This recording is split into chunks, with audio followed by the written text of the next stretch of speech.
There are moments in life when we realize something is not right, but we cannot clearly explain what has gone wrong. We feel distant, restless, and tired in our soul. Not because we stopped believing in God, but because somewhere along the way, our heart slowly drifted away from Him. The Bible does not ignore this reality. Instead, it speaks directly into it with honesty, hope, and grace.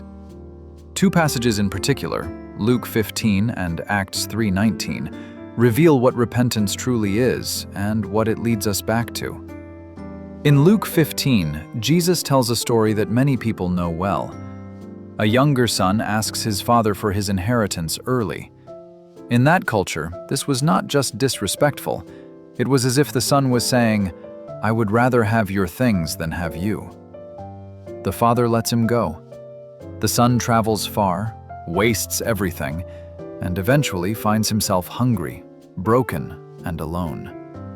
This is often where people think repentance begins, at the moment of collapse. But Jesus shows us something deeper.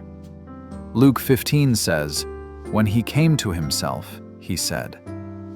Repentance begins when a person finally sees clearly. Not just their failure, but their true condition. Not just what they lost, but who they became without the Father. The son decides to return home, not with confidence, but with rehearsed words of shame. He plans to say he is no longer worthy to be called a son. But before he can finish his speech, the father runs to him.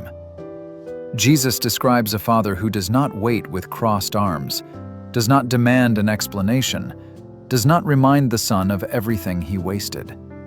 Instead, the father embraces him, restores him, and calls for a celebration.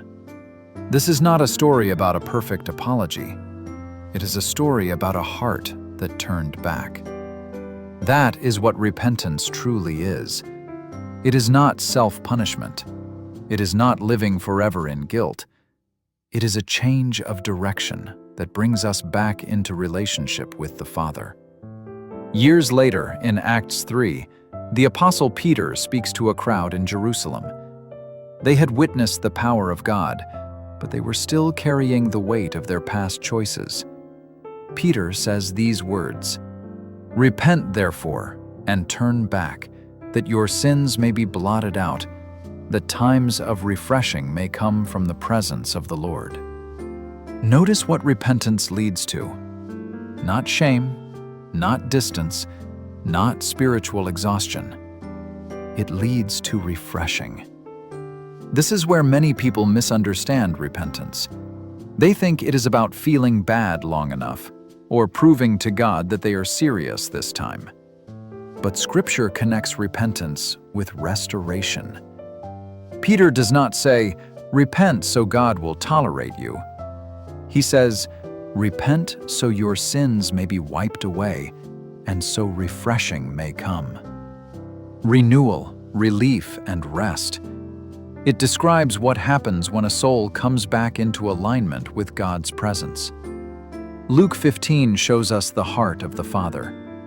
Acts 3 shows us the promise of God. Together, they tell us this truth. God does not call us to repentance to push us away. He calls us to repentance to bring us home. Some people in Luke 15 never left physically, but they were just as distant in their heart. The older brother stayed near the house, yet he did not understand the Father's grace. He obeyed, but without joy. He served, but without intimacy. Repentance is not only for those who walked far away, it is also for those who stayed close, yet slowly replaced relationship with duty. Acts 3 reminds us that repentance is ongoing. It is a continual turning of the heart toward God, a continual choice to return to grace instead of hiding behind performance or pride. When repentance is understood rightly, it does not crush faith, it restores it. It does not drain joy, it renews it. It does not end in regret, it opens the door to refreshing that comes from the presence of the Lord. The gospel does not say, "Clean yourself up and then come back." It says, "Come back and let God restore what was broken." Whether you feel like the younger son who ran far, or the older son who stayed but grew cold, the invitation is the same. Turn back. Come home. Let God do what only He can do. Lord, you see every heart that feels distant, tired, or weighed down by the past. Thank you that repentance is not a threat, but an invitation.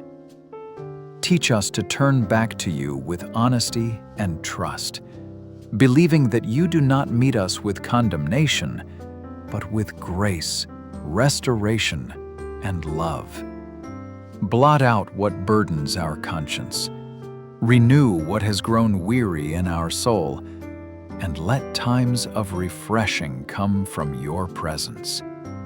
Bring us home again, not as servants trying to earn acceptance, but as sons and daughters resting in your mercy.